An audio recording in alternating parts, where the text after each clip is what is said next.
Dear student, तो आज हम चैप्टर 4 करेंगे बायोलॉजी का। बड़ा इम्पोर्टेंट है एमडी कैट के लिहाज से, आपके एग्जाम्स के लिहाज से। तो ये सेल का चैप्टर बड़ा इम्पोर्टेंट है। इसमें हम डिस्कस करेंगे सेल क्या होता है, उसकी हिस्ट्री क्या है। हिस्ट्री इम्पोर्टेंट है एमसीक्यू के पॉइंट ऑफ व्यू से और एमडी कैट के पॉइंट ऑफ व्यू से। ठीक है, इसके अलावा हर सब सेलुलर ऑर्गेनेली से एक ना एक एमसीक्यू लाजमी आता है। और मैं ये डिफरेंट बोर्ड्स के पेपर देख रहा था, तो एक ना एक एमसीक्यू लाजमी आया हुआ है हर बोर्ड के अंदर, हर सब सेलुलर ऑर्गेनेलीज के अंदर। ठीक है, तो ये आपने सब सेलुलर ऑर्गेनेलीज बड़े अच्छे तरीके से करने हैं।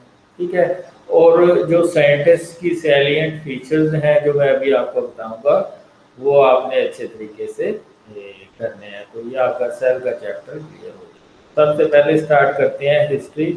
ठीक है, तो सेल को आप कैसे डिफाइन कर सकते हैं? The cell can be defined as the structural and functional unit of life. इसको हम स्ट्रक्चरल और फंक्शनल यूनिट ऑफ लाइफ कहते हैं। तो अगर सेल की डेफिनेशन आ जाए तो ये आप लिख सकते हैं, the cell can be defined as a structural and functional unit of life. It is the smallest unit that can carry out all activity of life. छोटा सा होता है लेकिन सारे उसके अंदर सब सेलुलर ऑर्गेनेलीज होते हैं जो कि डिफरेंट फंक्शन परफॉर्म करते हैं। Cells are the building blocks of complex multi cellular organism. ये जो हमारी बॉडीज है ये लाखों करोड़ों सेल्स की बनी हुई है। स्टडी ऑफ सेल, उसको हम सेल बायोलॉजी कहते हैं। ठीक है, सेल्स के फंक्शंस को और उसके स्ट्रक्चर को स्टडी करना, ये सेल बायोलॉजी हम में करते हैं। तो इसको सबसे पहले सेल की स्टडी की थी रॉबर्ट हुक ने 1665 के अंदर, और उसने इसको फिर लिखा था अपनी बुक के अंदर जिसका नाम था माइक्रोग्राफिया। ठीक है, उसने क्या किया था, कार्ब के सेक्शन लिए, छोटे छोटे टुकड़े लिए। ठीक है, उसको अपनी बनाई हुई कंपाउंड माइक्रोस्कोप के अंदर उसने देखा।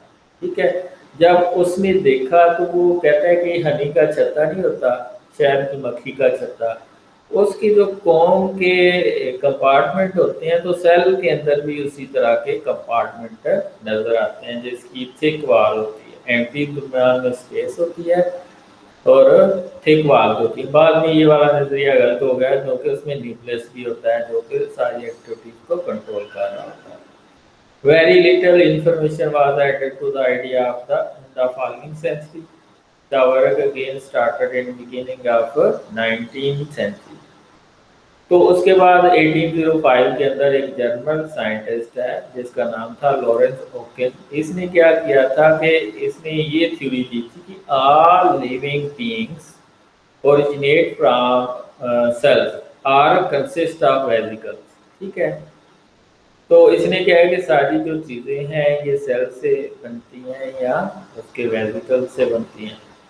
फिर 1831 में जो है रॉबर्ट ब्राउन ने कहा कि जो सेल है उसके अंदर एक न्यूक्लियस भी होता है, long with the thick wall and जो एम्प्टी स्पेसेस के दरमियान जो है वो न्यूक्लियस भी होता है। तो रॉबर्ट ब्राउन ने जो है प्रेजेंस ऑफ ये लॉरेंस हॉकन का तो इतना एमसीक्यू में नहीं आया। रॉबर्ट ब्राउन को बार बार इसने न्यूक्लियस की डिस्कवरी की थी सेल के अंदर, ये बार बार आता है। ठीक है, तो इसने एम्प्टी स्पेसेस जो होक का नजरिया था उसको चेंज कर दिया। उसने कहा इसके अंदर न्यूक्लियस भी है। फिर दो साइंटिस्ट जिन्होंने सेल थ्योरी बाद में पेश की, उनका नाम था शवान और दूसरा का स्लीटन। ठीक है, एक था एनिमल जोलॉजिस्ट और दूसरा था बोटैनिस्ट। ठीक है, working independently came out with the cell theory called cell theory. ठीक है, और वो एक्सेप्टेड है। इन्होंने 3 पास्टुलेट पेश किए थे, 2 इनके अपने थे, तीसरा इन्होंने वर्च्यू से लिया था। वर्च्यू ने ये कहा था कि जो सेल्स हैं वो प्री एग्जिस्टिंग सेल से आते हैं। ये वर्च्यू का नजरिया, ये भी बार बार पूछा जाता है, cell are comes from the pre existing cell. तो इन्होंने ये भी कहा था कि ये जो they found that the cell consist of three basic part, तीन चीज़ें होती हैं सेल के अंदर, nucleus, fluid, cytoplasm and surrounding the nucleus. ये कहता है कि एक न्यूक्लियस होता है, उसके ऊपर साइटोप्लाज्म होता है, ठीक है, उसको सराउंड करता है, और एक मेम्ब्रेन होती है जो साइटोप्लाज्म के ऊपर होती है। सेल वॉल जो है वो एडिशनल स्ट्रक्चर होता है सिर्फ प्लांट के अंदर और माइक्रोब्स के अंदर आता है। Keeping in view this definition of cell, the cell could be observed in plant as well as in animal. According to the cell theory, all living organisms are composed of cell and cell products. The cell theory is the most fundamental generalization in biology. Most यानी कि बहुत important है. It has wide-ranging effect in all fields of biological science. सारी biological fields के ऊपर बेशक वो biochemistry है, मॉलिक्यूलर बायोलॉजी है या बायोटेक्नोलॉजी है, जितनी भी इसकी फील्ड है सब के ऊपर इसका इफेक्ट है। After the cell theory was presented, many details of cells were studied. As a result of which cell theory was extended. मैंने कहा था कि जब हम पहले ऑब्जर्वेशन लेके हाइपोथेसिस बनाते हैं, हाइपोथेसिस अगर एक्सेप्ट हो जाए तो वो तब ये एक्सेप्ट होता है जब हम एक्सपेरिमेंट से उसके ऊपर करते हैं। अगर वो एक्सपेरिमेंट कामयाब होते हैं तो फिर वो थ्योरी की शक्ल इख्तियार कर लेता है। हाइपोथेसिस जब कामयाब हो जाता है तो फिर थ्योरी की शक्ल इख्तियार करता है। फिर उस थ्योरी को सारे साइंटिस्ट दुनिया के चेक करते हैं कि ये ठीक थ्योरी है, अगर वो ठीक है तो फिर वो लॉ मान जाते हैं। तो ये थ्योरी जो है बाद में लॉ में चेंज हो गई। रुडोल्फ वर्च्यू ने ये जर्मन फिजिशियन था, emphasized that new cells were originated by the division of previously existing living cells। कहता है कि नए सेल आते हैं प्रीवियसली एग्जिस्टिंग सेल से। इसने एक वर्ड बोला था ओमनिस सेलुलरी ई सेलुला। इसका मतलब है जो सेल्स हैं वो बनते हैं पहले से मौजूद सेल के अंदर से। तो ये फिर ए पार्टनरशिप थ्योरी को रिजेक्ट किया कि लिविंग थिंग जो है ना नॉन लिविंग थिंग से आती है, तो ये बाद में इसको रिजेक्ट हो गया। फिर पास्टर ने 1862 के अंदर नजरिया दिया कि जो माइक्रो ऑर्गेनिज्म आते हैं वो पहले से मौजूद माइक्रो ऑर्गेनिज्म से आते हैं, यानी कि प्री एग्जिस्टिंग माइक्रो ऑर्गेनिज्म से आते हैं। तो ये बच्चों के जो स्टडी थी उसकी यानी कि उसको ला कर दिया कि वो ठीक थी। फिर वाइजमैन ने कहा कि all presently living cells have common origin. सबका एक कॉमन ओरिजिन होता है जिसके अंदर basic similarities and structure and molecule, लेकिन फंक्शन डिफरेंट हो सकता है। It has shown that there are fundamental similarity in chemical composition, यानी कि उसमें कार्बोहाइड्रेट, प्रोटीन और लिपिड्स ये तकरीबन सेम रहते हैं। मेटाबॉलिक एक्टिविटीज भी ऑलमोस्ट सेम रहती हैं and structure they differ in their many respects. Cells are physically basically similar but extraordinary versatile, बड़े mostly for versatile होते हैं। Cell is not only structural but also the functional unit of living organism. So the cell theory is very important unifying a concept. Okay? तो cell theory के तीन salient feature हैं। इसके बाद हम microscope के ऊपर जाते हैं। All organisms are composed of one or more cell। कहते हैं कि सारे जो जानदार हैं वो एक या एक से ज़्यादा सेल बने। एक जो है वो प्रोकैरियोट्स के अंदर है, मोर देन वन जो है वो यूकैरियोट्स के अंदर होते हैं। ये जो सेकंड पोस्टुलेट है ये आई है वर्च्यू के, all cell rise from the pre existing cell से। और तीसरी है cell is the basic structural as well as functional unit of all organism. ठीक है, अब आ जाते हैं माइक्रोस्कोप। माइक्रोस्कोप में हम वो चीज़ देख सकते हैं जो हमारी नेकेड आई नहीं देख सकती, यानी कि माइक्रोस्कोपिक चीज़ें आप उसमें देख सकते हैं। अगर आप अब रेजोल्यूशन क्या होती है? रेजोल्यूशन होती है मसलन ये दो पॉइंट हैं, ठीक है, इन दोनों के दरमियान कितना मिनिमम डिस्टेंस हो कि तो वो आप उनको आइडेंटिफाई कर सकते हैं, वो रेजोल्यूशन कहलाती है। ठीक है, देन के विजुअल फील्ड के अंदर दो पॉइंट को अगर आपकी आईज डिफरेंशिएट कर सकती है तो वो ह्यूमन रेजोल्यूशन है। माइक्रोस्कोप की रेजोल्यूशन क्या है कि उससे छोटे डिस्टेंस को भी वो देख सके। इलेक्ट्रॉन माइक्रोस्कोप में क्या होता है, उससे दो छोटे डिस्टेंस में दो पॉइंट के दरमियान वो डिफरेंस कर सकती है। तो ये होती है resolution. The human naked I can differentiate between 2 points, और इसकी जो रेजोल्यूशन होती है वो 1 मिलीमीटर होती है। जो कंपाउंड माइक्रोस्कोप होती है उसमें 2 लेंसेज होते हैं, एक आई पीस का लेंस होता है और दूसरा ऑब्जेक्टिव लेंस होता है। ठीक है, तो कंपाउंड माइक्रोस्कोप की रेजोल्यूशन होती है 2 माइक्रोमीटर, यानी कि 2 पॉइंट के दरमियान अगर डिस्टेंस 2 माइक्रोमीटर का है, ये बार बार एमसीक्यू में आता है और एमडी कैट के अंदर भी आता है कि कंपाउंड माइक्रोस्कोप की रेजोल्यूशन क्या है, वो 2 माइक्रोमीटर है, और उसकी जो रेजोल्यूशन है पावर के लिहाज से वो 500 टाइम्स ज़्यादा होती है नेकेड आई से।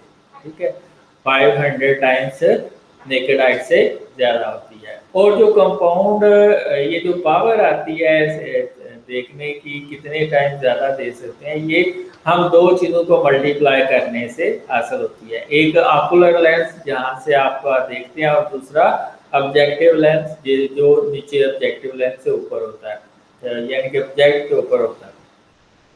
दोनों को मल्टीप्लाई करते हैं तो वो हमारे पास क्या आती है, पावर, मैग्नीफाइंग पावर आती है। मसलन ये इनको दोनों को मल्टीप्लाई करेंगे तो ये 100 मैग्नीफाइंग पावर आ जाती है। ठीक है, तो ये आप इनको मल्टीप्लाई करते हैं तो आपके पास आ जाती है। अच्छा, आप लाइट में आ जाते हैं। जो कंपाउंड माइक्रोस्कोप है उसमें जो लाइट यूज होती है वो विजिबल लाइट होती है, और जो इलेक्ट्रॉन माइक्रोस्कोप होती है उसमें जो लाइट यूज होती है उसमें हम इलेक्ट्रॉन यूज करते हैं। जो इलेक्ट्रॉन माइक्रोस्कोप है उसकी जो रेजोल्यूशन है वो 2.5 लाख गुना ज़्यादा होती है आपके जो कंपाउंड माइक्रोस्कोप है, और सॉरी नेकेड आई से की रेजोल्यूशन से 2.5 लाख गुना ज़्यादा होती है। ठीक है, और जो आपकी कंपाउंड माइक्रोस्कोप से 500 गुना ज़्यादा होती है। ठीक है, तो ये यानी कि पहचानने की, और ये बहुत ही कम डिस्टेंस अगर 2 पॉइंट्स के दरमियान है, 2 to 4 एंगस्ट्रॉम का है, तब ये इसको देख सकते हैं। Cell as a structural and functional unit of life. A cell is a unit of structure and function in all living organisms. ठीक है, तो ये आपने याद रखना है। आगे डिफरेंट ऑर्गेनिज्म के एक एक लाइन के अंदर फंक्शन दिए हुए हैं कि जो मसल्स हैं वो कंट्रैक्शन और रिलैक्सेशन करते हैं। इसके अलावा जो है सेल है, नर्व सेल है, वो इम्पल्स को ट्रांसफर करता है। ग्लैंड सेल है वो सिक्रीशन, हार्मोनल सिक्रीशन और दूसरी सिक्रीशन में हेल्प करते हैं। रेड ब्लड सेल है वो ऑक्सीजन को कैरी आउट करते हैं। इसी तरह आपके स्टमक के सेल हैं वो 2 चीज़ की सिक्रीशन करते हैं जिसको गैस्ट्रिक जूस कहते हैं। उसमें HCl होता है और एंजाइम होता है पेप्साइनोजेन। इसी तरह आपके जाइलम जो है वो वाटर और मिनरल की ट्रांसपोर्ट करते हैं। फ्लोएम सेल जो है फ्लूइड फूड की ट्रांसपोर्ट करते हैं। क्लोरेनकेमाटिस सेल जो है वो फोटोसिंथेसिस करते हैं। पैरेन्केमा सेल स्टोर करते हैं सरप्लस फूड को। इसी तरह मेरिस्टेम सेल जो है वो न्यू सेल को प्रोड्यूस करते हैं फॉर ग्रोथ एंड ये जो मेरिस्टेमेटिक सेल्स होते हैं ये न्यू सेल को प्रोड्यूस करते हैं for growth and development of plant. ठीक है, as they perform different functions, they show great variation in shape and size. Despite the structure and functional diversity, the plant cells as well as animal cells have common plan of organization. सब में almost common जो है plan of organization। Structure of a generalise cell, तो इसमें animal और plant cell की जो है वो फर्क भी आपको नजर आएगा। तो जनरलाइजेशन कैसे कर सकते हैं? By using compound microscope as well as electron microscope. तो मॉडर्न टेक्निक्स में आप क्या करते हैं कि सेल को आप क्या करते हैं को डिस्टर्ब करते हैं बाय यूजिंग मॉडर्न टेक्नोलॉजीज। ठीक है, डिस्टर्ब करने के बाद उसको आप सेंट्रीफ्यूज करते हैं। सेंट्रीफ्यूज होता है हाई स्पीड के ऊपर स्पिनिंग करते हैं। स्पिनिंग की में क्या होता है कि जो डिफरेंट सब सेलुलर ऑर्गेनेल्स हैं वो अपनी साइज, डेंसिटी और मॉलिक्यूलर वेट के लिहाज से सेडिमेंट हो जाते हैं। ठीक है, 3 चीज़ों के लिहाज से, density gradient, density, molecular weight and size के लिहाज से सेपरेट हो जाते हैं। तो उसके लिहाज से लेट्स सपोज के न्यूक्लियस का मॉलिक्यूलर वेट ज़्यादा है तो वो सबसे नीचे आएगा, जिसका मॉलिक्यूलर वेट सबसे कम होगा वो ऊपर आ जाएगा। और कुछ ऐसे कंपोनेंट हैं जो हाई स्पीड से हम सेपरेट कर सकते हैं, तो उस तरह की स्पीड को हम अल्ट्रा सेंट्रीफ्यूगेशन कहते हैं। ठीक है, तो सेल के अंदर बेसिक 3 कंपोनेंट होते हैं, प्लाज्मा मेम्ब्रेन जो कि होती है एनिमल सेल के अंदर, और सेल वॉल जो कि प्लांट होते हैं। प्लांट के अंदर सेल वॉल के अंदर सेल मेम्ब्रेन होती है।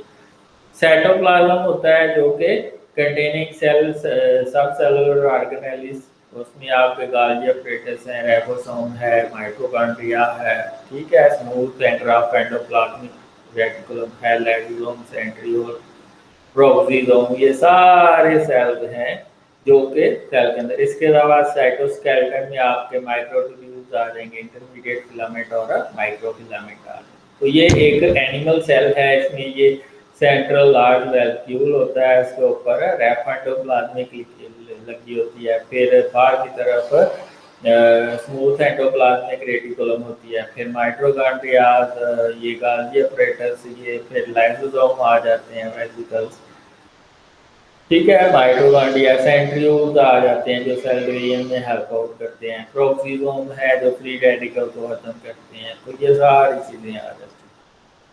प्लांट सेल में क्या और एनिमल सेल में क्या मेजर डिफरेंस है? प्लांट सेल में एक बड़ा वैक्यूल होता है जो न्यूक्लियस को साइड के ऊपर ले आता है, ठीक है, तो उस वजह से ये बहुत बड़ा वैक्यूल होता है, जो जबकि एनिमल सेल में छोटे छोटे वैक्यूल होते हैं। तो इसमें और मेजर डिफरेंस ये है कि इसमें क्लोरोप्लास्ट एनिमल सेल के अंदर नहीं होता और प्लांट सेल के अंदर क्लोरोप्लास्ट होते हैं, ठीक है। तो इसके अलावा इसमें डिफरेंस है, इसमें सेल वाल होती है, इसमें सेल वाल नहीं होती है। अगर मेजर डिफरेंस आपको आ जाए तो एनिमल के अंदर सेल वाल नहीं होती है, मैं मेजर आपको डिफरेंस बता चुका हूँ। इसके अलावा प्रोकैरियोट और यूकैरियोट में मेजर डिफरेंस है। प्रोकैरियोट में मेम्ब्रेन बहुत सब सेलुलर ऑर्गेनेल्स होते हैं, लेकिन प्रोकैरियोट्स के अंदर नहीं होते। यूकैरियोट्स के अंदर होते हैं, प्रोकैरियोट्स के अंदर नहीं होते। Eukaryotic cell vary greatly in size. They could be big as ostrich egg. Most of the cells are microscopic and not visible to naked eye. ठीक है, अगर सेल को देखें तो आप नेकेड आई से उसको नहीं देख सकते। तो ऑस्ट्रिच एग दुनिया का सबसे बड़ा सेल है। Their size is measured in micrometer. 1 micrometer is equal to 10 power minus 6 meter. The use of modern technology, एक ये भी आता होता है कि माइक्रोमीटर किसका यूनिट है, तो लेंथ इन माइक्रोस्कोपिक जो होती है उसका ये यूनिट है। The use of modern technology has made it possible to study the following component of the cell in detail. सबसे पहले हम प्लाज्मा मेम्ब्रेन को देखते हैं। प्लाज्मा मेम्ब्रेन और cell membrane is the outermost boundary of the animal cell. Whoever it is in plants, जो है ये सेल वाल के नीचे होती है। सेल मेम्ब्रेन की अगर कंपोजिशन देखें, ये आप अगर किसी ऑर्गेनेल के ऊपर फंक्शन या किसी चीज के ऊपर फंक्शन डिटेल लिखनी आ जाए तो उसमें आपने 3 चीजें लिखनी है। पहले कंपोजिशन, फिर स्ट्रक्चर, फिर उसके फंक्शन। पहले आपको किसी गाइड की जरूरत नहीं होनी चाहिए, ठीक है, इसी में सब कुछ है। तो पहले आपने कंपोजिशन लिखनी है और उसका इंट्रोडक्शन, दूसरे पे स्ट्रक्चर का आपने हेडिंग दे देनी है और तीसरा में आपने फंक्शन पे हेडिंग दे देनी है, ठीक है।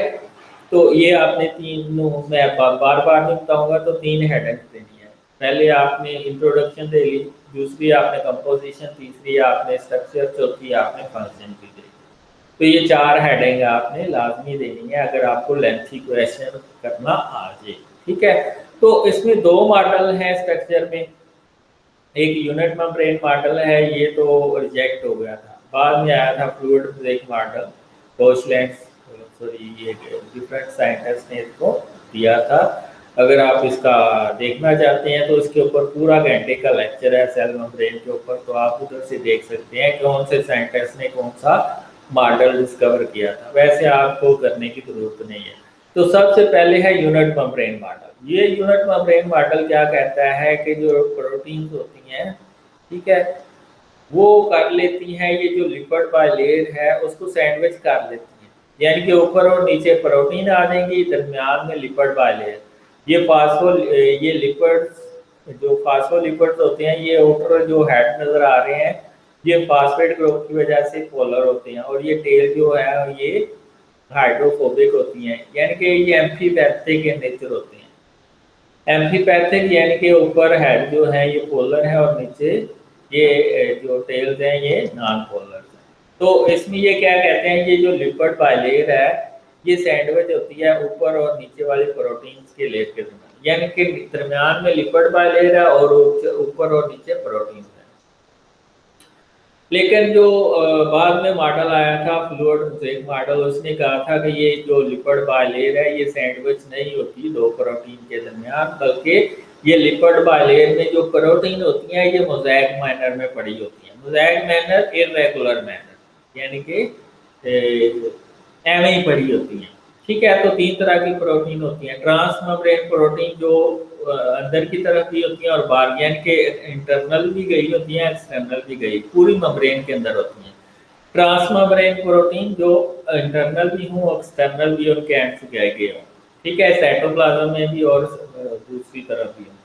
दूसरी होती हैं पेरिफेरल प्रोटीन, वो साइडों के ऊपर ऊपर होती हैं। ठीक है, और ये मोस्टली रिसेप्टर का काम करती हैं। और तीसरी होती है इंटेग्रल प्रोटीन, वो अंदर दंसी भी हो सकती हैं और आप पोर्शन भी उसका अंदर दंसा हो सकता है। ठीक है, ट्रांसपोर्ट ऑफ इसका रोल्स क्या है, ये ट्रांसपोर्ट ऑफ मटेरियल करती हैं in and out of the cell. तो आपको पता ही है जो लिपिड बाइलेयर है ये डिफरेंशियली परमिएबल मेम्ब्रेन होती है, यानी कि ये small molecule non polar molecule को अपने अंदर से जाने देती है, लाइक वाटर और ग्लूकोज। ये डिफ्यूजन के जरिए ट्रांसपोर्ट होते हैं, यानी कि हाई कंसंट्रेशन से लोअर कंसंट्रेशन हुआ मूवमेंट, उसको हम डिफ्यूजन कहते हैं। ठीक है, गैस मॉलिक्यूल और वाटर मॉलिक्यूल ग्लूकोज इस तरह ये मूव कर सकते हैं, लेकिन जो पोलर मॉलिक्यूल है, चार्ज मॉलिक्यूल है, ये ट्रांसपोर्ट नहीं हो सकते। इनको मूवमेंट करने के लिए चैनल की जरूरत होती है। तो चैनल दो तरह के होते हैं, एक एक्टिव ट्रांसपोर्ट के चैनल होते हैं और दूसरे फैसिलिटेटेड डिफ्यूजन के चैनल होते हैं। फैसिलिटेटेड डिफ्यूजन क्या होती है, the movement of molecule from the higher concentration to lower concentration with the help of carrier protein, with the help of carrier protein.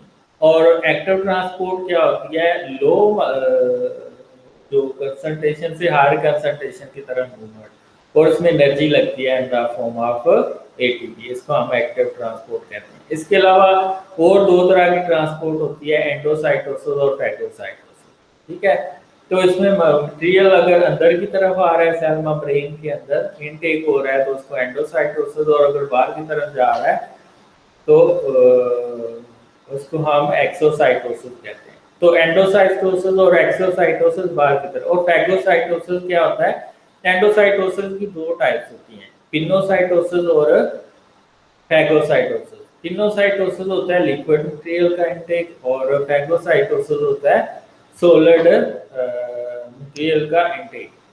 ठीक है, और एक्सोसाइटोसिस होता है कि जो डाइजेस्टिव मटेरियल है वो बाहर की तरफ रिमूव हो जाना मेम्ब्रेन की तरफ अंदर से। तो जो आपके एंडोसाइटोसिस है इसकी दो टाइप्स हैं, phagocytosis and pinocytosis.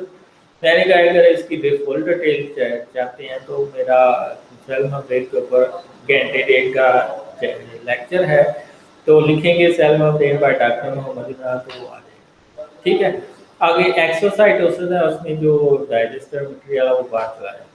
In neuron nerve cell, the cell membrane transmits the nerve impulse from one part of the body to the other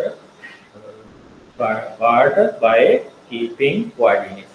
cell wall, इसको हम आउटरमोस्ट बाउंड्री कहते हैं प्लांट्स की। ठीक है, ये मोस्टली बनी होती है जो आपकी सेलुलोज की, लेकिन जो प्लांट सेल वॉल है वो प्रोकैरियोटिक या फंजाई की सेल वॉल से स्ट्रक्चर और फंक्शन और केमिकल कंपोजिशन के लिहाज से डिफरेंट होती है। तो इस सेल वॉल की तीन लेयर्स होती हैं, मिडल मेला, ये पहले बनती है जो कि प्राइमरी वॉल के दरमियान सबसे पहले जो बनती है वो मिडल लेना between the primary wall of the neighbouring cell. Cellulose को देखें, इसके अलावा इसकी अगर कंपोजिशन देखें प्राइमरी वॉल की, ये इसमें सेलुलोज होता है, पैक्टिन और हेमिसेलुलोज होता है। Cellulose molecule are range in criss cross arrangement, यानी कि क्रिस क्रॉस अरेंजमेंट, ठीक है। ये इस तरह की पहले लाइंस इस तरह है, फिर आप इस तरह लाइंस लगा लें तो criss cross arrangement. The primary wall is to wall and 12 newly growing cells. Secondary wall is formed, ये अंदर की वॉल होती है, सेकेंडरी वॉल अंदर की वॉल होती है और थिक और रिजिड होती है, ठीक है। और ये इसके अंदर inorganic salt, silica, waxes, क्यूटेन, lignin होती है। प्रोकैरियोटिक सेल वॉल एक सेलुलोज, उसमें जो होती है पेप्टाइडोग्लाइन या न्यूरीन, म्यूकोपॉलीसैकेराइड होते हैं। फिर फंगल सेल वॉल जो है वो काइटिन की बनी होती है, और काइटिन किसका बना होता है? एन-एसिटाइल ग्लूकोसामीन, एक कार्बोहाइड्रेट है उसका बना। Cell wall is very important, it provides a definite shape. मैंने कहा था कोई भी आपको आ गया है कोई नोट लिखने के ऊपर, सबसे पहले आपने उसकी इंट्रोडक्शन के, उसकी कहाँ पे पहुंच रही है, ठीक है, फिर उसका आ जाएगा कंपोजिशन किसकी बनी हुई है, फिर उसका स्ट्रक्चर आ जाएगा, और उसके बाद फंक्शन। तो फंक्शन में क्या है? It provide definite shape to the cell and keep it rigid. It does not act as a barrier to the material passing through it. ठीक है। साइटोप्लाज्म, ये लिविंग कंटेंट होती है यूकैरियोटिक सेल, ठीक है, और इसको हम डिवाइड करते हैं into nucleus and the cytoplasm. Living content जो होती है यूकैरियोटिक सेल की, उनको हम दो चीज़ों में डिवाइड करते हैं, न्यूक्लियस और साइटोप्लाज्म, ठीक है। The two collectively form protoplasm, ठीक है। प्रोटोप्लाज्म क्या होता है? न्यूक्लियस प्लस साइटोप्लाज्म, ठीक है, उसको हम क्या कहते हैं? प्रोटोप्लाज्म। और अगर प्रोटोप्लाज्म से आप न्यूक्लियस से निकाल दें तो वो साइटोप्लाज्म है। Cytoplasm consists of aqueous ground substances containing variety of cell organelles and other inclusions such as insoluble waste and storage products। यानी कहना कि इससे जो साइटोप्लाज्म है उसके अंदर क्या होता है? एक्वस ग्राउंड सब्सटेंसेस होते हैं। वो कौन से? सब सेलुलर ऑर्गेनेल्स हो सकते हैं इसके अंदर, इसके अलावा इसके अंदर इनसॉल्युबल वेस्ट हो सकते हैं, स्टोरेज प्रोडक्ट आ सकते हैं। जो सॉल्युबल पार्ट होता है साइटोप्लाज्म का उसको हम साइटोसोल कहते हैं, उसको हम क्या कहते हैं? Cytosol. It forms the ground substance of cytoplasm. ये ग्राउंड यानी कि नीचे वाला पायदार सब्सटेंस है साइटोप्लाज्म। इसके अंदर 90% वाटर होता है, ठीक है। It forms a solution containing all fundamental molecules of life, ठीक है। In the cytoplasm, small molecule and ion may form true solution। True solution होता है जिसमें आप solute and solvent की डिफरेंशिएशन नहीं कर सकते। तो इस तरह जो सॉल्यूशन बनता है साइटोसोल का, वो ट्रू सॉल्यूशन होता है। इसमें solute और solvent में आप डिफरेंशिएट नहीं कर सकते कि इसमें सोडियम क्लोराइड कौन सा है, वाटर कौन सा है। And some large molecule form colloidal solution, जिसमें एंजाइम आ जाते हैं, वो कोलाइडल। क्लोराइडल सॉल्यूशन जिसमें आप स्लाइड डिफरेंशिएट कर सकते हैं सोल्यूट और सॉल्वेंट। कोलाइडल सॉल्यूशन में भी सॉल्व नॉन विस्कस हो सकता है और विस्कस भी हो सकता है जेल की तरह, यानी कि नॉन विस्कस सॉल्व भी हो सकता है और जेल की फॉर्म में भी हो सकता है। Peripheral part of the cell are often like a gel. Gel यानी कि विस्कस होते हैं peripheral part of the cell, इनकी जो साइडों के ऊपर होती हैं वो विस्कस होती हैं। The most important function of the cytoplasm is to act as store of the vital chemical, ठीक है। ये इसका मेजर फंक्शन क्या है? ये store of the vital chemical होते हैं। इसके अंदर एंजाइम होते हैं जो ग्लाइकोलाइसिस भी कहते हैं। It is also site for certain metabolic processes such as glycolysis and translation. Translation यानी कि प्रोटीन की सिंथेसिस भी साइटोप्लाज्म के अंदर होती है, ठीक है। In living cells, the cytoplasm contains several all organelles। इसमें सारे सबसेलुलर ऑर्गेनेल्स होते हैं, endoplasmic reticulum, mitochondria, Golgi complex, nucleus, plaster, ribosome, lysosome. इनको हम वन बाय वन स्टडी करते हैं, ठीक है। तो under electron microscope a network of channel is seen extended through over the cytoplasm. वो चैनल एक्सटेंडेड क्या होते हैं? वो स्ट्रक्चर होता है, ठीक है।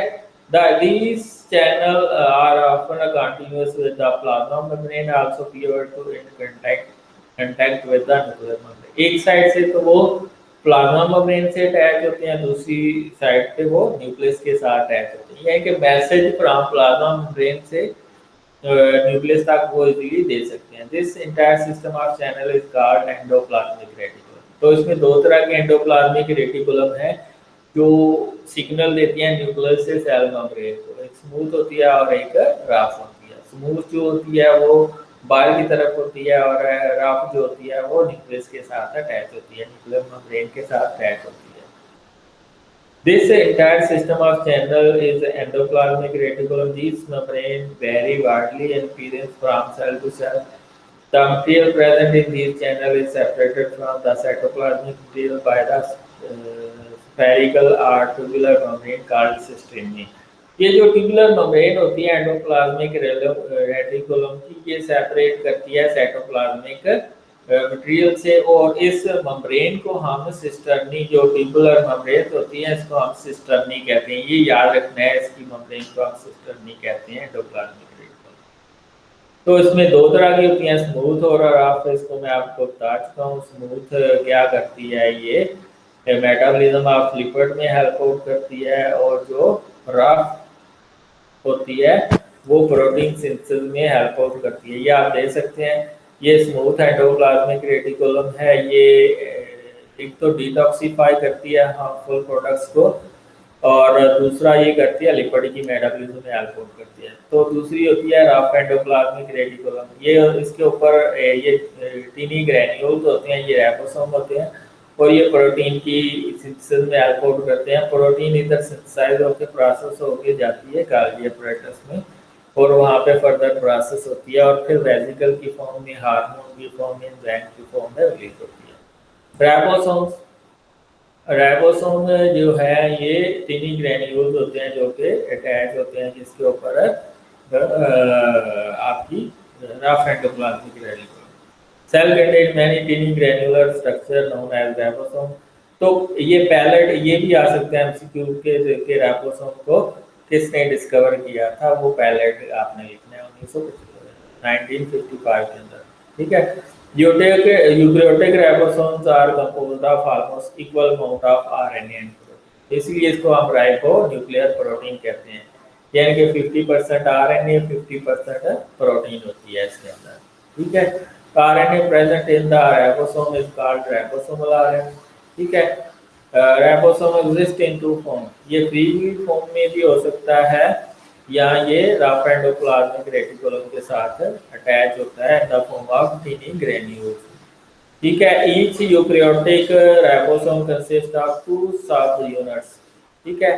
इसमें एक 18S यूनिट होता है और एक 40 होता है, दोनों मिलते हैं तो 80S बनता है। ठीक है। This attachment is controlled by the magnesium ion. The ribosome attach to the messenger RNA through small ribosomal unit. A group of ribosome attach to the messenger RNA is known as polysome. ठीक है। Messenger RNA जब बहुत ज्यादा attach हो जाते हैं आपके ribosome के ऊपर तो वो पॉलीसोम बनाते हैं। ये आप देखें, ये पॉलीसोम है, एक मैसेंजर आरएनए, दूसरा, तीसरा और ये चौथा, ये पॉलीसोम बनाता है। ये इसका 5 प्राइम एंड है राइबोसोमल सब यूनिट का, और ये 3 प्राइम है, और यहाँ से प्रोटीन सिंथेसाइज होती है। New ribosome are assembled in the nucleolus of the nucleus, यानी कि न्यू राइबोसोम बनते हैं न्यूक्लियोलस के अंदर। From where they are transported to the cytoplasm. ये है ये pore of the nuclear membrane. Nuclear membrane के पोर से ये बाहर आते हैं, और बाहर आके ये ट्रांसलेशन करते हैं साइटोप्लाज्म को।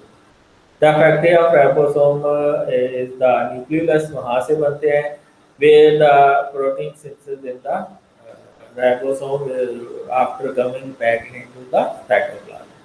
गाल्गी अपैरेटस, ये भी एक वेसिकल्स की फॉर्म में, थैलियों की फॉर्म में पाए जाने वाले ऑर्गेनेल्स हैं। Golgi apparatus was discovered by Golgi in 1898। This apparatus which was found virtually in all eukaryotic cells consist of stacks of flattened, यानी कि तय होती है, flattened यानी कि सीधी सीधी मेम्ब्रेन्स की, बाउंडेड मेम्ब्रेन बाउंड शेक्स, ये थैलियां होती हैं मेम्ब्रेन की, ये इसमें पड़ी होती हैं, और इन थैलियों को हम सिस्टर्नी कहते हैं। ठीक है। These cisternae together with the associated vesicle are Gallian complex. ठीक है, ये जो वेसिकल हैं और ये सिस्टर्नी जो मेम्ब्रेन है, इनको हम कंबाइन क्या कहते हैं, Golgi complex.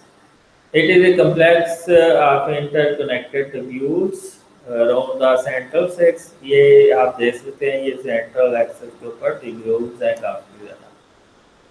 Sternly stacks are continuously formed by the fusion of vesicles, which are probably derived from the budding of smooth endoplasmic reticulum. मैंने कहा था ये जो गालिया प्रेटस है, ये स्मूथ एंडोप्लाज्मिक रेटिकुलम से पहले राफ से फिर स्मूथ से होकर प्रासव होकर आता है। Their outer convex surface is the forming cell. ये बाहर वाली जो लेयर होती है ये फॉर्मिंग सेल्स की होती है, और जो इनर वाली लेयर होती है ये मैच्योर फेज होती है।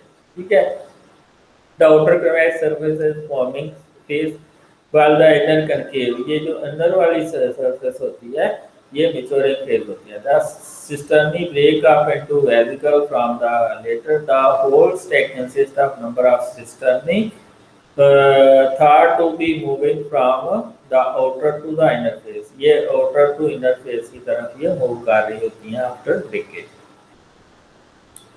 ठीक है, तो ये आप देख सकते हैं, ये स्मूथ एंडोप्लाज्मिक रेटिकुलम और रफ एंडोप्लाज्मिक रेटिकुलम, फिर आउटर स्मूथ एंडोप्लाज्मिक रेटिकुलम है, उससे फिर ये आप गाल्जी प्रेटस भी बांध रहा होता है, और ये वेसिकल भी ऐसे बांध रहे होते हैं।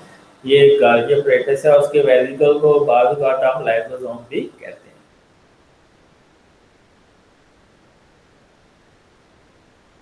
Vesicles are formed from maturing phase of Golgi process. The arrow shows the direction of flow of protein products synthesized on the ribosome। ये आप देख सकते हैं, ये प्रोटीन सिंथेसाइज होती है और ये डिफरेंट लोकेशन पे जाके डिफरेंट फंक्शन परफॉर्म करती है। These protein are converted into glycoprotein in Golgi process, और वो हार्मोन के तौर पर भी वर्क करती हैं। Golgi complex is concerned with cell secretion. ये बहुत बार आता है कि गाल्जी कम्प्लेक्स का मेन फंक्शन क्या है, तो ये फंक्शन आ गए हैं, तो ये सिक्रीशन का काम करता है। सिक्रीशन कौन सी, हार्मोनल सिक्रीशन और डिफरेंट सिक्रीशन हो सकती है। Secretion are the product formed within the cell on ribosome and are passes out to the outside through the endoplasmic reticulum and Golgi apparatus। तो ये प्रोटीन पहले रफ एंडोप्लाज्मिक रेटिकुलम में बनती है, फिर स्मूथ में आती है, फिर गाल्जी apparatus में आती है, और फिर वो वेसिकल की फॉर्म में बाहर आ जाती है, और स्क्रीशन होती है, पिंच होती है वो, और मेम्ब्रेन से बाहर आ जाती है, और फिर वो अपना फंक्शन करती है। The secretion are converted into finished product and are packed inside the membrane before export। फिर वो एक्सपोर्ट होके जाती है मेम्ब्रेन के अंदर पैक होके। For example, in mammal, the pancreas secrete granules containing enzymes that help in digestion। तो pancreatic juice के अंदर जो डिफरेंट एंजाइम होते हैं, प्रोटियोलिटिक एंजाइम, माइलेज होता है, वो डाइजेस्ट करते हैं और हेल्प करते हैं डाइजेशन में। तो वो किसका काम है, ये स्मूथ एंडोप्लाज्मिक रेटिकुलम, पहले रफ एंडोप्लाज्मिक रेटिकुलम से प्रोटीन आई, स्मूथ से फिर गाल्जी apparatus से फिर वहाँ से निकलने के बाद फिर वो मैच्योर हुई और फिर मेम्ब्रेन के अंदर पैक हुई और फिर ट्रांसपोर्ट हुई। The Golgi complex has a role in the formation of these granules. The protein or enzyme which are be transported out of the cell pass through the Golgi apparatus। जितने भी protein में और enzyme में बनना है वो modify होते हैं Golgi apparatus के अंदर। The most important function of the apparatus is modify the protein or the lipid by adding carbohydrate and converting into glycoprotein and glycolytic। मतलब प्रोटीन तो बनी रफ एंडोप्लाज्मिक रेटिकुलम के ऊपर, ठीक है, फिर ट्रांसपोर्ट हो क्या है Golgi apparatus में, फिर वहाँ से आई स्मूथ एंडोप्लाज्मिक रेटिकुलम, फिर गाल्जी apparatus में, और वहाँ पे उसकी ग्लाइकेशन हुई या उसके ऊपर लिपिड लग गए। अगर लिपिड लग गए तो वो ग्लाइकोप्रोटीन होगी, ठीक है, और अगर ग्लाइकोलिपिड्स होंगे और अगर प्रोटीन लग गई तो वो ग्लाइकोप्रोटीन कहलाएगा। Lysosomes are the cytoplasmic organelles and different from the other due to the morphology। ये क्योंकि इन सब की सिंगल मेम्ब्रेन होती है। These are isolated as a separate component for the first time by डी डाउ, ये बहुत ज़्यादा पूछा जाता है एमसीक्यू में कि डी डाउ ने क्या डिस्कवर किया था। तो लीजिए आपने लिखना है लाइसोसोम, ये बार बार ठीक होता है डी डाउ वाला। Lysosome MCQ are found in most eukaryotic cells. Any foreign object that gain entry into the cell is immediately engulfed by the lysosome and is completely broken down into simple process। तो इसको हम immunity के cell भी कह सकते हैं lysosome के, क्योंकि इनका रोल फैगोसाइटोसिस के अंदर होता है। इसके अंदर एंजाइम होते हैं एसिड फास्फेटेज और हाइड्रोलिटिक एंजाइम होते हैं जो फॉरेन पार्टिकल को फौरन से डाइजेस्ट कर देते हैं। They are the most abundant in those animal cells which exhibit phagocytic activity. They are bounded by a single membrane and they are simple sake rich in acid phosphate। ये इसकी बहुत सादा सी सेक्स होती हैं छोटी छोटी, और इसमें एसिड फास्फेटेज और हाइड्रोलिटिक एंजाइम होते हैं जो कि सिंथेसाइज होते हैं रेफर एंडोप्लाज्मिक रेटिकुलम और फिर गाल्गी apparatus से, और फिर ये वेसिकल की फॉर्म में डायजोसोम कहलाते हैं। The process enzyme are abundant of from Golgi vesicle and called primary lysosome। तो ये मैं जो गाल्गी apparatus से ही बनते हैं लाइसोसोम, बल्कि बाद का तो हम उनको उसका पार्ट भी कहते हैं। Lysosome contain those enzyme which can digest the phagocytosed food particles. ये आप देख सकते हैं, ये वेसिकल बने, ये प्राइमरी लाइसोसोम है, ये फूड आई उसको साथ इसमें ली, तो ये स्कैंडी लाइसोसोम बना, तो वहाँ से डाइजेशन हुई, डाइजेशन के बाद एनगल्फमेंट हुई, और वहाँ से ये प्रोसेस होकर फूड जब सिंपल मॉलिक्यूल में एनर्जी देगी तो ये फर्दर फिर एक्सोसाइटोसिस के लिए सेल से बाहर चले जाएंगे। अंडर नॉर्मल सर्कमस्टांसेस, अब नॉर्मल सर्कमस्टांसेस में तो इस तरह होता है, लेकिन अब नॉर्मल सर्कमस्टांसेस लाइक स्टार्वेशन में क्या होता है, normal physiological process are the part of the cell are engulfed by primary lysosome and digested to generate energy। कहते हैं कि अपने ही पार्ट को फिर बॉडी डाइजेस्ट करना शुरू कर देती है जब बॉडी को एनर्जी की जरूरत होती है स्टार्वेशन में, तो इसको हम ऑटोफेगी कहते हैं। The lysosome which eat the part of own cells are known as autophagous. The digestive vacuoles and autophagosome are known as कैंडिलाइसोम। तो मैं अभी आपको फिगर में बता चुका हूँ। They are also involved in the autophagy. During this process the old worn out part of, ये आपको एक छोटा सा क्वेश्चन भी आता होता है कि जो फ्रॉग है उसमें क्या है, कैसे जो वेस्टिजियल ऑर्गन है वो रिमूव होते हैं, तो वो ऑटोफेगी होती है। अगर आप बोलिए ऑटोफेगी के जरिए उसके गिल्स भी रिमूव होते हैं, उसकी टेल भी रिमूव होती है, और वो फिर निचोड़ फ्रॉग के अंदर आता है। तो इसमें आपने लिखना है ऑटोफेगी यानी कि self eating. During this process, some old worn out part of the cell, such as old mitochondria, are digested. In this way, material of the cell may be recycled and may be renewed। तो ये recycle हो जाता है फिर और दोबारा से बन जाता है। मतलब माइटोकॉन्ड्रिया, पुरानी माइटोकॉन्ड्रिया डाइजेस्ट होके फिर नए माइटोकॉन्ड्रिया बन जाते हैं। These enzymes can also result in the degeneration of cell as may occur during some developmental process। Lysosome also release enzyme for extracellular digestion। Several congenital diseases have been found to be due to the accumulation। ये अगर इसके ऊपर भी मेरा एक पूरा chapter है YouTube पे, अगर आप सुनना चाहें, congenital glycogen storage disease। मतलब glycogen storage disease कब होती है, ग्लाइकोजन स्टोरेज डिजीज टाइप 2 कब होती है, जब एसिड माल्टेज की डेफिशिएंसी, माल्टेज एंजाइम की डेफिशिएंसी हो जाती है। इसी तरह टेस एक डिजीज हो जाती है जब लिपिड के एंजाइम की डेफिशिएंसी हो जाती है। तो ये है प्रोक्सिसोम। क्या होता है, ये डी डाउ और उसके हेल्पिंग साइंटिस्ट ने डिस्कवर किया 1965 के अंदर from liver cell and other tissue which were enriched with some oxidative enzyme such as peroxidase, catalase, glycolic acid oxidase and some other enzyme. तो प्रोक्सिसोम के अंदर ये सारे एंजाइम होते हैं ऑक्सीडेज जो फ्री रेडिकल को हमारी बॉडी के अंदर से खत्म करते हैं।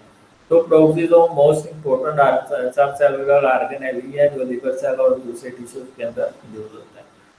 The name peroxisome was applied because this organelle is especially involved in the formation and decomposition of hydrogen peroxide. मसलन कैटालेज है, ये H2O2 को वाटर और ऑक्सीजन में कन्वर्ट कर देता है, हाइड्रोजन पेरोक्साइड को वाटर और ऑक्सीजन में कन्वर्ट करते हैं. These are the single membrane enclosed cytoplasmic organelle found in both animal and plant cell. दोनों के अंदर मौजूद होते हैं, प्लांट्स और एनिमल सेल के अंदर. ठीक है. These are characterized by containing H2O2 producing oxidation and catalysis. ये H2O2 को प्रोड्यूस करते हैं और खत्म करते हैं. These are approximately, अच्छा प्रोक्सिसोम है, प्रोक्सिसोम ये प्रोड्यूस करता है H2O2 को. अच्छा H2O2 जब प्रोड्यूस होता है, ये माइक्रो ऑर्गेनिज्म इनगल्फ होते हैं तो इसके साथ मिलते हैं तो वो फौरन से डाइजेस्ट हो जाते हैं. तो ये ऑक्सीडेटिव एंजाइम को प्रोड्यूस करते हैं, प्रोक्सीडेज, कैटालेज, ग्लाइकोलिक एसिड ऑक्सीडेज. ठीक है. These single membrane enclosed cytoplasmic organelle found both in animal and plant cells. These are characterized by containing H2O2 producing oxidases and catalases. They are approximately 0.5 micrometer in diameter. इसका size है. They have been found in protozoa, yeast and many cell types of higher plants. ग्लाइओक्सीजोम ये भी plants के अंदर होता है. Plants contain an organelle which in addition to glycolic oxidase catalase also possess a number of enzymes that are not found in an animal cell. तो ग्लाइओक्सीजोम, प्रोक्सिसोम, you can say ग्लाइओक्सीजोम जो है वो एनिमल के अंदर नहीं होता लेकिन प्लांट्स के अंदर होता है और इसके फंक्शन ऑलमोस्ट सिमिलर होते हैं प्रोक्सिसोम के अंदर. These organelles are called glyoxysome, are the most abundant in plant seedlings which rely upon the stored fatty acid to provide them with the energy and fuel to begin the formation of the plant. तो इसके अंदर ऐसे enzyme होते हैं जो कि fatty acid को digest करते हैं और एनर्जी देते हैं न्यूली ग्रोइंग प्लांट के अंदर. One of the primary activity in this germinating seedling is the conversion of stored fatty acid to the carbohydrate, और कार्बोहाइड्रेट फिर शर्ट से एनर्जी देते हैं. तो ये इनका मेन काम यही है कि जर्मिनेटिंग सेल के अंदर ये फैटी एसिड को कार्बोहाइड्रेट में कन्वर्ट करते हैं. This is achieved through the cycle glyoxylate cycle, the enzyme of which are located in the glycoxysome. ठीक है. तो ये ग्लाइओक्सिलेट साइकिल में इन्वॉल्व होते हैं और इसमें सारे एंजाइम होते हैं जो ग्लाइओक्सिलेट साइकिल में इन्वॉल्व होते हैं और इसको इसीलिए ग्लाइकोसोम कहते हैं. In plant, peroxisome play important role in the both catabolic and anabolic reaction in seed rich in lipids such as castor bean and soybean. Glyoxysome are the site for breakdown of fatty acid to succinate. तो fatty acid को succinate यानी कि carbohydrate में convert करने के लिए जो भी एंजाइम चाहिए होते हैं वो ग्लाइओक्सिसोम में होते हैं. प्लांट्स के अंदर ये ग्लाइओक्सिसोम है और एनिमल के अंदर ये प्रोक्सिसोम कहलाता है. This organelle is present only during the short period in germinating of the lipid-rich seed and is absent in lipid-poor seeds such as pea.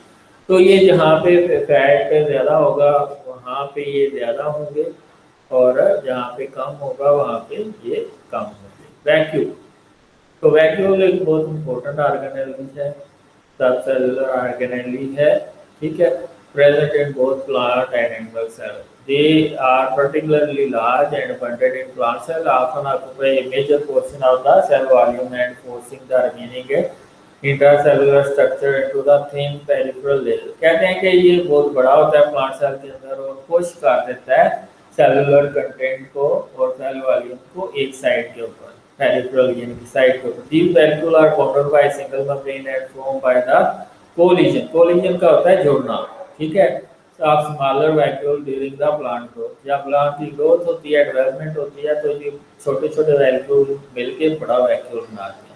Vacuole serve to expand the plant cell without diluting it cytoplasm and also function as a site for storage of water and cell product or metabolic intermediate. तो ये इसके function हैं. इसका काम क्या होता है? Storage of water, cell product की स्टोरेज करता है और मेटाबॉलिक इंटरमीडिएट की स्टोरेज करता है. Plant vacuole is the major contributor to the trigger that provides support to the individual plant cell and contribute to the visibility of the leaves and the younger parts of the plant। ये इसके function है। Trigger pressure को maintain करता है plant के अंदर। दूसरा क्या करता है, सपोर्ट करता है इंडिविजुअल प्लांट सेल को, ठीक है, और उसको रिजिडिटी देता है प्लांट को, और उसकी लीव्स को, यंगर पार्ट्स ऑफ प्लांट को रिजिडिटी देता है और उसको सपोर्ट करता है खड़ा रहने। साइटोस्केलेटन 3 तरह के होते हैं, ठीक है, जिस तरह कपड़े के अंदर धागे होते हैं डिफरेंट टाइप्स के, इसी तरह हमारे साइटोप्लाज्म के अंदर भी धागे होते हैं जिसको हम फैब्रिक कहते हैं, और ये 3 चीज़ों की फैब्रिक बनी होती है, microtubule, microfilament and intermediate filament. जिस तरह हमारा कपड़ा है ये डिफरेंट धागों से मिलकर बना होता है, इसी तरह ये फैब्रिक जो होती है ये डिफरेंट एलिमेंट के साथ मिली होती है, like microtubule, microfilament and intermediate filament. The main protein that are present inside skeleton are tubulin। Tubulin जो कि सबसे ज्यादा माइक्रोट्यूब्यूल्स के अंदर होती है, इसके अलावा एक्टिन, मायोसिन, ट्रोपोमायोसिन और दूसरी प्रोटीन मसल के अंदर जो होती है वो भी पाई जाती है। Several cell organelles are derived from the special assemblies of microtubules। ये जो सब सेलुलर ऑर्गेनेल है वो माइक्रोट्यूब्यूल्स के असेंबली से बनते हैं। For example cilia, flagella, basal body and centriole, ये सारे किसके बने होते हैं, ये माइक्रोट्यूब्यूल्स के बने होते हैं। The movement of cyclosis and amoeboid movement are because of microfilament। ये जो साइक्लोसिस साइटोप्लाज्म की मटेरियल की मूवमेंट होती है और जो मीपा की मूवमेंट होती है ये माइक्रोफिलामेंट की वजह से होती है। मेरा ऐसा भी intermediate filament are involved in the determination of cells. ये इंटरमीडिएट फिलामेंट का बहुत ज़्यादा रोल होता है, ये सेल किस तरह की शेप बननी है उसका वजह बताती है, और इंटीग्रेशन ऑफ सेलुलर कंपार्टमेंट ये बताती है। आगे है माइक्रोट्यूब्यूल। माइक्रोट्यूब्यूल लॉन्ग होते हैं, अनब्रांच होते हैं, पतले होते हैं, ट्यूबुलर प्रोटीन के बने होते हैं। One very important function of microtubule is the role in assembly and disassembly of spindle structure during mitosis। तो माइटोसिस में अंदर अगर किसी के अंदर माइक्रोट्यूब्यूल्स नहीं बनेंगे तो उनको डाउन सिंड्रोम हो सकती है, टर्नर सिंड्रोम हो सकती है। क्यों? माइक्रोट्यूब्यूल जो है वो क्रोमोसोम को सेपरेट करती है bye attacking the kinetochore protein. तो अगर माइक्रोट्यूब्यूल की डेफिशिएंसी है तो वो फिर कोई डिजीज हो सकती है, Turner syndrome, plain fracture syndrome. Microfilament are considerably more slender, ये बहुत ज़्यादा ब्रीक होते हैं। Slender made up of contractile actin protein, ये एक्टिन प्रोटीन जो अगर ब्रीक होती है उसके बने होते हैं। Link to the inner face of the plasma membrane, plasma membrane के अंदर की साइड के होते हैं। They are involved in the internal cell motion। Intermediate filament have a diameter between microtubules and microfilament। They play major role in maintenance of cell shape। Centriole इसका division में सबसे ज़्यादा रोल जो होता है वो सेंट्रियोल के होता है। Animal cell and some cells of microorganism and lower plants contain 2 centriole located near the exterior surface of the nucleus. तो जब सेल डिवीजन होनी होती है तो उसमें सेंट्रियोल का बहुत ज़्यादा रोल होता है। तो न्यूक्लियस डिस्टर्ब हो जाता है तो क्रोमोसोम बनते हैं, तो क्रोमोसोम के ऊपर अटैक करते हैं सेंट्रियोल के जो निकलती हैं। In cross section, each centriole consists of a cylindrical array of 9 microtubules। ये देखिए ये 9 माइक्रोट्यूब्यूल्स है, 1 2 3 4 5 6 7 8 9, ठीक है, ये 9 माइक्रोट्यूब्यूल्स हैं और हर माइक्रोट्यूब्यूल है वो आगे फिर 3 ट्रिपलेट की बनी होती है।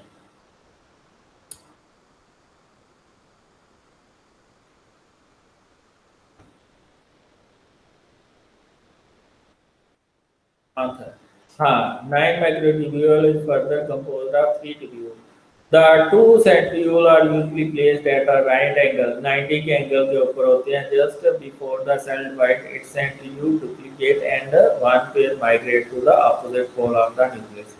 जब सेल डिवीजन होती है तो न्यूक्लियस के अपोजिट पोल में दोनों चले जाते हैं। फिर ये स्पिंडल फाइबर प्रोड्यूस करते हैं और वो स्पिंडल फाइबर फिर क्रोमोसोम के ऊपर अटैक करते हैं। They are absent in higher plant. Centriole play important role in the location of furrows during cell division, ये फरो बनाते हैं DNA के डिवीजन की निशानी करते हैं, and the formation of cilium ये हेल्प आउट करते हैं।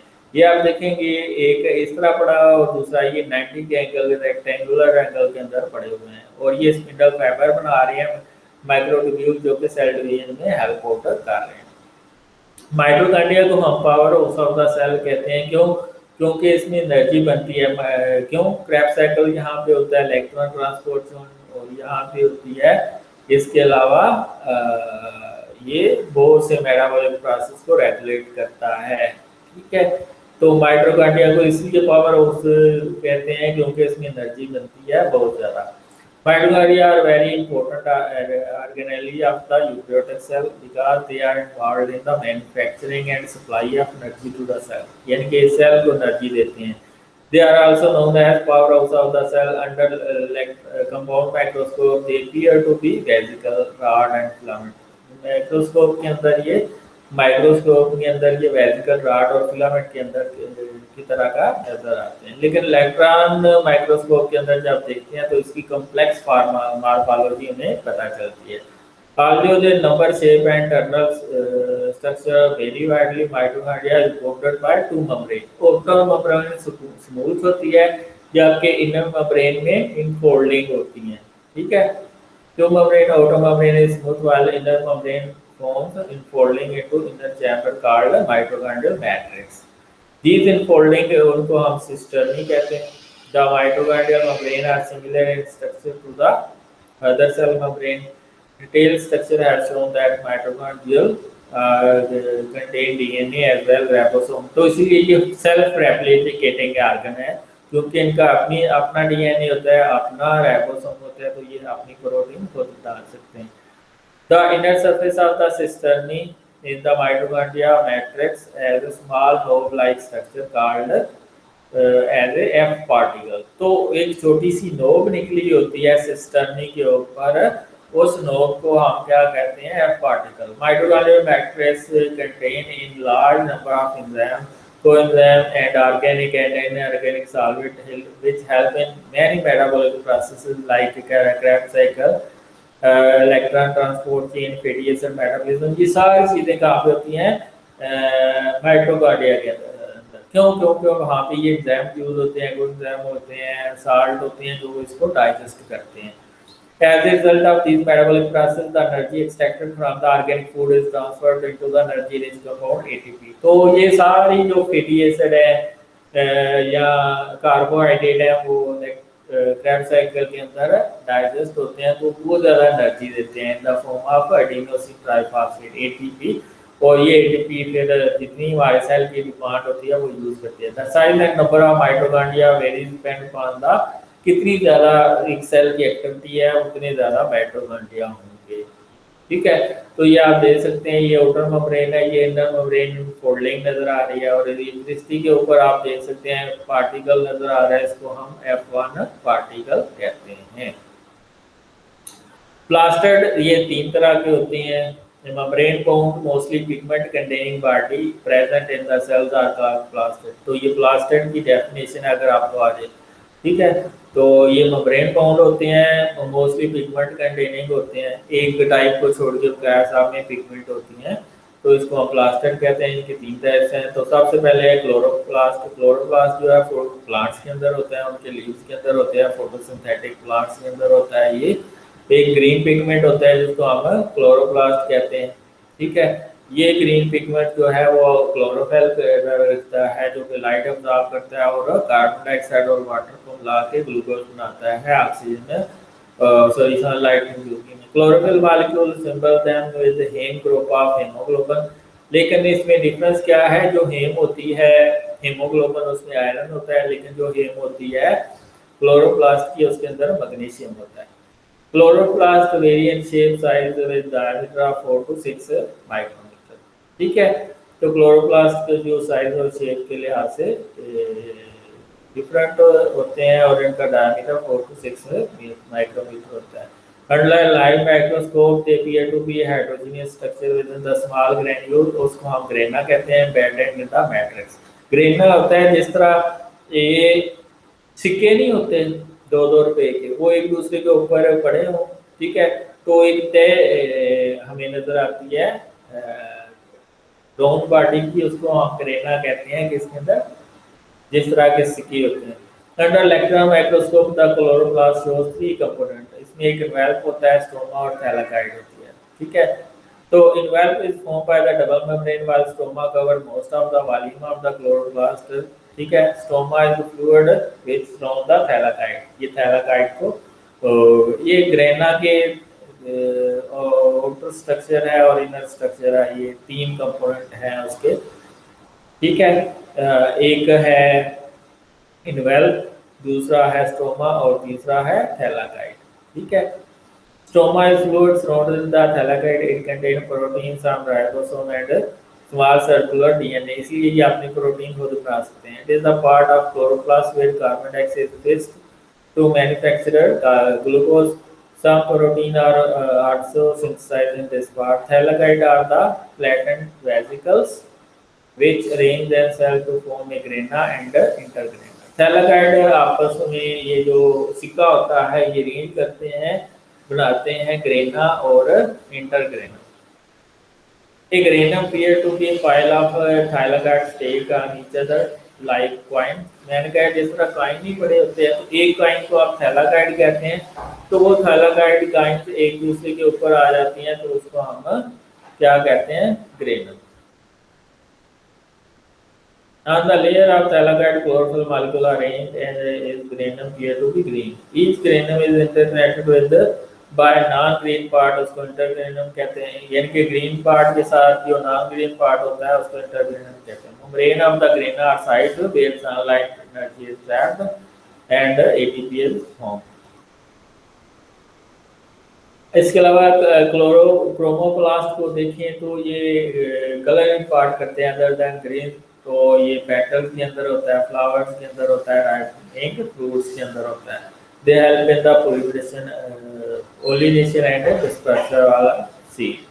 Leucoplasts, they are colorless, they are triangular, tubular, or some other shape. They are found in underground part of plants or storage food करते हैं, food को store करते हैं। Nucleus, इसको हम क्या कहते हैं, ये सारी एक्टिविटी को कंट्रोल कर रहा होता है, सेल की सारी एक्टिविटी को कंट्रोल कर रहा होता है। इसको रॉबर्ट ब्राउन ने डिस्कवर किया, इसको किसने डिस्कवर किया था, रॉबर्ट ब्राउन ने, ठीक है।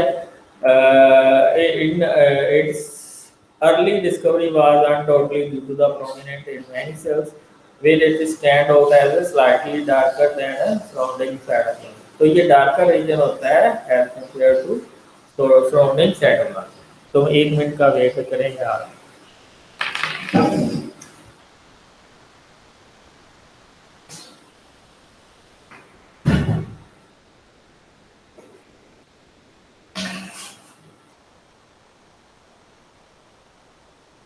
तो ये डार्कर रीजन होता है, क्यों डार्कर रीजन होता है, क्योंकि ये इसमें बहुत रिच कंपाउंड पाए जाते हैं।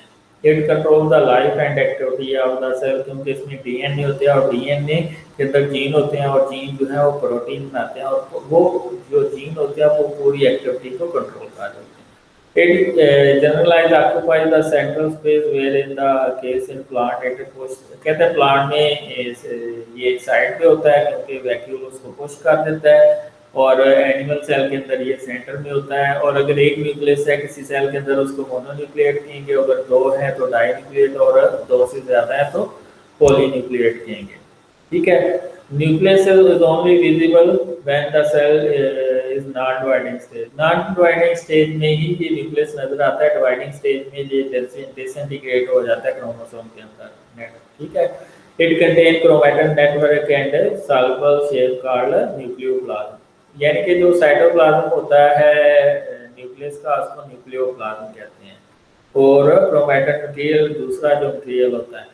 In dividing cell, the nucleus disappear and chromatin pair in chromatin material is replaced by chromosome. The hereditary material is the form of chromosome which control all activity of the cell. DNA, RNA, protein, including them from the chemical composition of the nucleus. ये इसमें include होते हैं। Nucleus consist of nuclear membrane, nucleoli, nucleoplasm and chromosome, ये चार चीजें होती हैं। Nuclear membrane, nucleoli, nucleoplasm and chromosome. Nuclear membrane ये आउटर मेम्ब्रेन होती है। Nucleus is surrounded by nuclear membrane, जिसके अंदर बहुत ज्यादा पोर्स होते हैं for the movement we separate the nuclear material from the cytoplasm. ठीक है, तो न्यूक्लियर मटेरियल जो है वो साइटोप्लाज्म से सेपरेट करते हैं। द न्यूक्लियर मेम्ब्रेन एक्चुअली एक nuclear well composed of two membrane. The outer membrane is and places continuous with the endoplasmic reticulum while the inner membrane encloses nuclear content।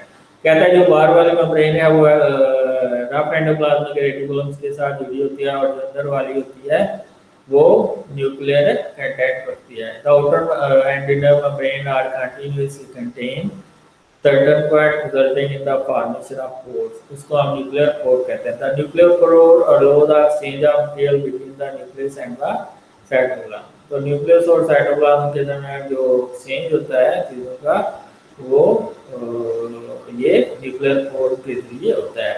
The number of nuclear pore is highly variable. For example egg के अंदर ये newly undifferentiated egg के अंदर ये 30,000 तक हो जाते हैं और मैच्योर रेड ब्लड सेल के अंदर ये 4 होते हैं। Each pore has a definite structure which control the trafficking of the substance passing through them। यानी कि कंट्रोल करता है कि कौन सा मॉलिक्यूल पास होने हैं और कौन से नहीं होने। न्यूक्लियोलस, न्यूक्लियस के अंदर एक छोटा सा गोल सा स्ट्रक्चर होता है, डार्कली स्टेन्ड होता है, उसको न्यूक्लियोलस कहते हैं। वहाँ पे राइबोसोम की सिंथेसिस होती है, आरएनए मैसेंजर आरएनए की, राइबोसोमल आरएनए की सिंथेसिस होती है। It is a darkly stained body within the nucleus and is without any membrane boundary to separate it from the rest of the nuclear material। इसकी कोई nuclear boundary नहीं होती जिस तरह के न्यूक्लियर एनवेलप होता है न्यूक्लियस का, लेकिन ये डार्क एरिया होता है। There may be one or more nuclei in the nucleus। The ribosomal RNA is synthesized and stored in the nucleus। It is composed, इसको इसलिए इसको फैक्ट्री कहते हैं राइबोसोम्स की। It is composed of two regions, the peripheral granular area composed of precursor of ribosomal unit and the central fiber। जो इसका peripheral area बाहर वाला एरिया होता है वो राइबोसोमल सब यूनिट और फाइब्रल बनाता है। ठीक है, area consisting of large molecular weight RNA and ribosome. जो इनर वाला एरिया है वो उसमें लार्ज मॉलिक्यूलर वेट आरएनए और राइबोसोमल डीएनए होता है। It is the nucleus where the ribosome are assembled and then exported into the cytoplasm via ये nuclear pore. तो ये राइबोसोम यहाँ पे बनते हैं और फिर न्यूक्लियर पोर के लिए बाहर चले जाते हैं। ये आप देखें न्यूक्लियर पोर है, ये न्यूक्लियोप्लाज्म है, न्यूक्लियर मटेरियल भी है और ये न्यूक्लियोलस है। ये क्रोमैटिन मटेरियल जो छोटे छोटे धागे नजर आ रहे हैं। क्रोमोसोम जो है वो बनते हैं, नजर तब आते हैं जब डिवीजन स्टार्ट होती है। Nucleus is often deeply stained with the basic type because they of their chromatin material. ये क्रोमैटिन मटेरियल जो है वो क्रोमोसोम में चेंज हो जाता है जब डिवीजन हो रही होती है, क्योंकि इसमें डीएनए होता है और इनमें नेगेटिव चार्ज होता है, इसलिए बेसिक टाई इसके साथ लग जाते हैं जिसके ऊपर पॉजिटिव चार्ज होता है। During cell division, chromatin material is converted into darkly stained thread-like structure और को हम क्रोमोसोम कहते हैं। जब डिवीजन हो रही होती है तो क्रोमैटिन मटेरियल क्रोमोसोम के अंदर चेंज हो जाता है। कंपाउंड माइक्रोस्कोप के अंदर क्रोमोसोम जो है वो आर्म्स और सेंट्रोमियर के यानी कि कंसिस्ट करते हैं। आर्म क्या होते हैं, एक सेंट्रोमियर होता है, सेंट्रल पोजीशन होते हैं, उसके ऊपर छोटे छोटे धागे लगे होते हैं जिसको हम क्रोमाटिड कहते हैं। ठीक है, तो उसको हम क्रोमाटिड्स को हम आर्म्स कहते हैं। Centromere is the place on the chromosome where spindle fibre are attached during cell division. तो सेंट्रोमियर ये सेंट्रल मियर वो पोजीशन होती है जहाँ पे दो क्रोमाटिड लगे होते हैं। ठीक है, ऊपर और नीचे, वहां पे जाके स्पिंडल फाइबर अटैक करते हैं और डिवीजन का अमल स्टार्ट होता है। Each chromosome consist of two identical chromatid at the beginning of cell division. Chromatid होते हैं सेंट्रोमियर के साथ जो धागे लगे होते हैं, ठीक है, उनको क्रोमाटिड कहते हैं, which are held together at the centromere. A chromosome is composed of DNA and protein. ये मैं आपको पहले ताज कौन डीएनए और प्रोटीन का बना होता है, हिस्टोन प्रोटीन ज़्यादातर होती है। All information necessary to control the activity of the cell is located on the chromosome in the form of genes। ये मैं पहले बता चुका हूँ, which transferred from one generation to another। तो इसमें क्रोमोसोम जो है वो डीएनए और प्रोटीन का बनाता है, और डीएनए के अंदर जीन होते हैं और वो सारी इंफॉर्मेशन को कंट्रोल कर रहे हैं। तो डिफरेंट इंडिविजुअल के अंदर जो क्रोमोसोम नंबर है वो सेम रहता है, 46 क्रोमोसोम होते हैं ह्यूमन के अंदर, फ्रॉग के अंदर 26। ये आपको आ जाते हैं एमडी कैट एग्जाम के अंदर, पीपीएससी और दूसरे एग्जाम के अंदर। चिंपैंजीज कंटेन 48 क्रोमोसोम, इसके अलावा पोटैटो के अंदर 48 होते हैं, फ्रूट फ्लाई के अंदर आपके 8 होते हैं, और अनियन के अंदर 16 होते हैं, गार्डन ट्री के अंदर 14 होते हैं। ठीक है, तो जिनके अंदर क्रोमोसोम नंबर डबल होता है उसको डिप्लॉइड कहते हैं, जिसमें सिंगल होता है वो हैप्लॉइड होता है। मसलन हमारे जो सोमैटिक सेल है वो डिप्लॉइड होते हैं, लेकिन एग और स्पर्म जो है जर्मलाइज्ड सेल हैं वो हैप्लॉइड होते हैं। ये आप देखें, ये सेंट्रोमियर है, कंस्ट्रिक्टर रीजन, और ये काइनेटिक और प्रोटीन का बना होता है। ठीक है, इसके ऊपर दो धागे नुमा स्ट्रक्चर होते हैं, इसको क्रोमैटिड कहते हैं। प्रोकैरियोट और यूकैरियोट में जो बेसिक स्ट्रक्चरल डिफरेंस है, प्रोकैरियोटिक जो सेल होते हैं वो सिंगल एक सेल के बने होते हैं, और यूकैरियोटिक मल्टी सेलुलर होते हैं। जो प्रोकैरियोटिक सेल्स हैं इसमें वेल डेवलप्ड न्यूक्लियस नहीं होता, यूकैरियोट के अंदर वेल डेवलप्ड न्यूक्लियस होता है। प्रोकैरियोट्स के अंदर मेम्ब्रेन बाउंड सब सेलुलर ऑर्गेनेली नहीं होते, यूकैरियोट्स के अंदर सब सेलुलर ऑर्गेनेलिस मौजूद होते हैं। इसके अंदर जो न्यूक्लियर मटेरियल है वो न्यूक्लियर मेम्ब्रेन के अंदर पैक होता है, किसके अंदर, न्यूक्लियोट के अंदर। प्रोकैरियोट के अंदर जो न्यूक्लियर मटेरियल है वो सबमर्ज होता है साइटोप्लाज्म के अंदर। ठीक है, तो उसको न्यूक्लियोसोम कहते हैं, वो साइटोप्लाज्म के अंदर पड़ा होता है। तो जो मेम्ब्रेन बाउंड ऑर्गेनेलिस हैं इसमें mitochondria, endoplasmic reticulum, chloroplast, Golgi apparatus ये एब्सेंट होते हैं प्रोकैरियोट में। यूकैरियोट में ये प्रेजेंट होते हैं। प्रोकैरियोट में जो राइबोसोम होता है वो 70S होता है, यूकैरियोट में 80S होता है। ठीक है, ये जो प्रोकैरियोट्स हैं उसमें डिवीजन ऑफ लेबर नहीं होती, लेकिन यूकैरियोट्स में होती है। प्रोकैरियोट्स में से बाइनरी फिशन होती है, माइटोसिस मियोसिस नहीं होती, लेकिन यूकैरियोट्स में माइटोसिस और मियोसिस होती है। इसके अलावा जो सेल वाल प्लांट की होती है वो सेलुलोज की नहीं होती है, लेकिन जो बैक्टीरिया की होती है वो म्यूरिन या जिसको पेप्टाइडोग्लाइकन कहते हैं या म्यूकोपॉलीसेकेराइड की बनी होती है। तो ये स्लाइटली डिफरेंट है। जो बैक्टीरियल सेल है उसका साइज बहुत कम होता है, लेकिन एनिमल सेल का साइज बड़ा होता है। आगे आ जाइए, fill in the blanks. In eukaryotic cell chromatin material is bounded by nuclear membrane. इधर आएगा nuclear membrane. A group of ribosome attached to messenger RNA is known as polysome, इसको हम पॉलीसोम कहते हैं। Is the place on the ribosome where mineral fibre are attached during cell union. ये centromere जो central position होती है। The endoplasmic reticulum which attach to the ribosome, ये rough endoplasmic reticulum होती है। The soluble part of the cytoplasm is called cytosol. Write whether the true and false. Cell membrane is present in all eukaryotic cells. ठीक है। Chloroplast and mitochondria do not have hereditary material, होता है होता है, ये false है। Centriole is involved in cell secretion, Golgi apparatus is involved in cell secretion, ये भी रॉन्ग है। Sometimes many ribosomes get attached to the same structure of messenger RNA forming a structure called polysome. तो ये साइटोसोम है, polysome. Mitochondria are very important organelle of the eukaryotic cells. ठीक है, ये भी ठीक है, प्रोकैरियोट्स में नहीं होता। Describe the various movement involved in the transport of material across the cell membrane. Diffusion, facilitated diffusion, osmosis,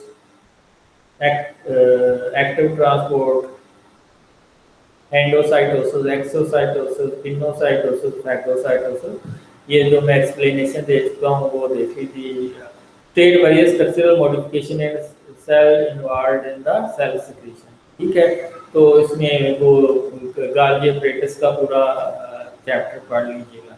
less the process blocked by the mitochondrial failure in the cell. इसमें आपकी इलेक्ट्रॉन ट्रांसपोर्ट चेन होती है, इसमें आपका Krebs cycle होता है, इसमें आपके beta oxidation of fatty acid होती है, तो ये सारे प्रोसेस ब्लॉक हो जाएंगे। ठीक है। What will happen if chromosome loses it's centromere? Division नहीं होगी, सेंट्रोमियर नहीं होगा तो डिवीजन नहीं होगी। ठीक है। और क्या होगा? ठीक है। आपका टर्नर सिंड्रोम हो सकती है, क्लेनफेल्टर सिंड्रोम हो सकती है। How does autophagy help in converting tadpole larva into adult amphibian? ये जो आपके टैडपोल है उसकी टेल और गिल्स को रिमूव करती है बाय यूजिंग लाइसोसोम। ठीक है। लाइसोसोम क्या करते हैं, उसके अंदर हाइड्रोलिटिक एंजाइम होते हैं और एसिड फास्फेटेज है, वो एक्स्ट्रा पार्ट को रिमूव कर देते हैं। Is there any similarity between bacteria and plant cell wall? ठीक है, यस है सिमिलरिटी। प्लांट सेल वॉल भी जो है वो कार्बोहाइड्रेट की बनी होती है, सेलुलोज की, और बैक्टीरियल की भी जो है वो कार्बोहाइड्रेट की, पेप्टाइडोग्लाइकैन और म्यूकोपॉलीसैकेराइड की बनी होती है।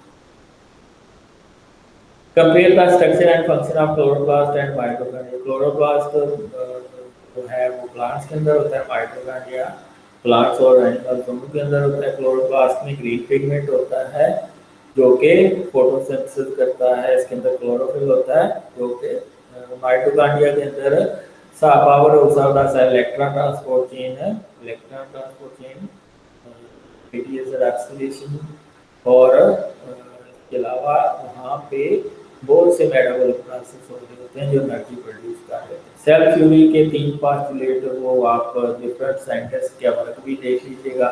साइटोस्केलेटन ये भी पीछे मैं पढ़ा चुका हूँ। प्रोटीजोम लाइसोसोम में डिफरेंस मैं बता चुका हूँ। What might happen if lysosome in the are absent, जो इम्यूनिटी है वो कम हो जाएगी। Explain with example. तो इसमें अगर आपके लाइसोसोमल एंजाइम नहीं होंगे तो ऑटोफेगी रुक जाएगी, जो ओल्ड ऑर्गेनेलिज्म है वो डाइजेस्ट नहीं होंगे और न्यू नहीं बनेंगे। तो दैट्स ऑल। अगर ये चैप्टर पसंद आया तो चैनल को सब्सक्राइब कर दें और आगे शेयर कर दें। Thank you.